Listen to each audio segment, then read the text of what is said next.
जय माता दी। आप सभी का एक बार फिर से स्वागत है मेरे चैनल पर। आज नवरात्रि का 5वां दिन है। नवरात्रि के 5वें दिन स्कंद माता की पूजा होती है। स्कंद कुमार कार्तिकेय की माता होने के कारण इन्हें स्कंद माता कहा जाता है। भगवान स्कंद बाल रूप में इनकी गोद में विराजमान हैं। इन माता की 4 भुजाएं हैं। माता ने अपने दोनों हाथों में कमल का फूल पकड़ा हुआ है। इनकी एक भुजा ऊपर की तरफ उठी हुई है तथा अपने दूसरे हाथ से अपने पुत्र स्कंद को पकड़ा हुआ है। इनका वाहन सिंह है। ये जानते हैं माँ दुर्गा के इस स्वरूप की हम कैसे पूजा अर्चना कर सकते हैं। स्कंद माता की कथा। पहाड़ों पर रहकर सांसारिक जीवों में नव चेतना का निर्माण करने वाली स्कंद माता। नवरात्रि में 5वें दिन इन देवी की पूजा आराधना की जाती है। माना जाता है कि इनकी कृपा से मूर्ख भी ज्ञानी हो जाता है। स्कंद कुमार कार्तिकेय की माता के कारण इन्हें स्कंद माता के नाम से अभिहित किया जाता है। इनके विग्रह में भगवान स्कंद बाल रूप में इनकी गोद में विराजमान है। इनका वर्ण एकदम शुभ्र है। ये कमल के आसन पर विराजमान रहती हैं, इसलिए इन्हें पद्मासना भी कहा जाता है। सिंह भी इनका वाहन है। यह देवी चेतना का निर्माण करने वाली हैं। कहते हैं कि कालिदास द्वारा रचित रघुवंशम महाकाव्य और मेघदूत संरचनाएं स्कंद माता की कृपा से ही संभव हुई। जिन लोगों को संतान प्राप्ति में बाधा आ रही हो, उन्हें माँ के इस स्वरूप की पूजा अर्चना जरूर करनी चाहिए। आदिशक्ति का यह स्वरूप संतान प्राप्ति की इच्छा पूरी करने वाला माना जाता है। स्कंद माता की पूजा में कुमार कार्तिकेय का होना जरूरी है।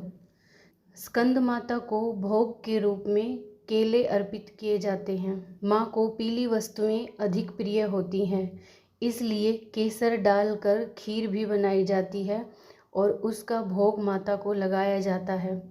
स्कंद माता का स्तुति मंत्र है, या देवी सर्वभूतेषु माँ स्कंद माता रूपेण संस्थिता, नमस्तस्यै नमस्तस्यै नमस्तस्यै नमो नमः। स्कंद माता को सुहाग का सामान भी अर्पित किया जाता है।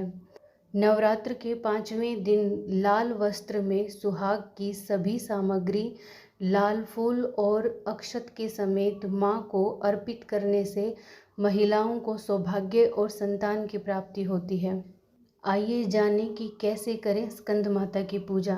नवरात्रि के 5वें दिन सुबह स्नान आदि करने के पश्चात चौकी पर स्कंद माता की तस्वीर या प्रतिमा रखें। प्रतिमा को गंगा जल से शुद्ध करें। अब एक कलश में पानी लेकर उसमें कुछ सिक्के डालें और उसे चौकी पर रखें। इसके बाद स्कंद माता को रोली कुमकुम लगाएं और नैवेद्य अर्पित करें।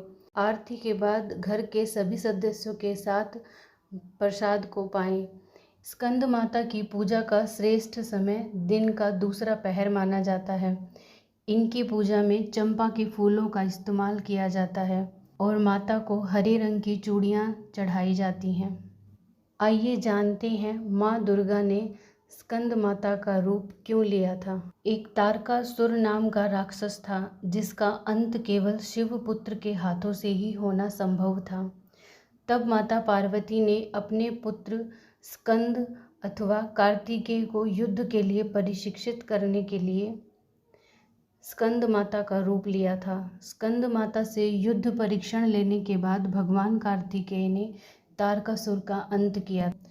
पर्वतराज हिमालय की पुत्री होने के कारण पार्वती कहा जाता है। इसके अलावा महादेव की पत्नी होने के कारण इन्हें महेश्वरी कहा जाता है। अपने गोरे वर्ण के कारण इन्हें गौरी भी कहा जाता है। माता रानी का आशीर्वाद हम सभी के साथ बना रहे। इसी के साथ जय माता दी।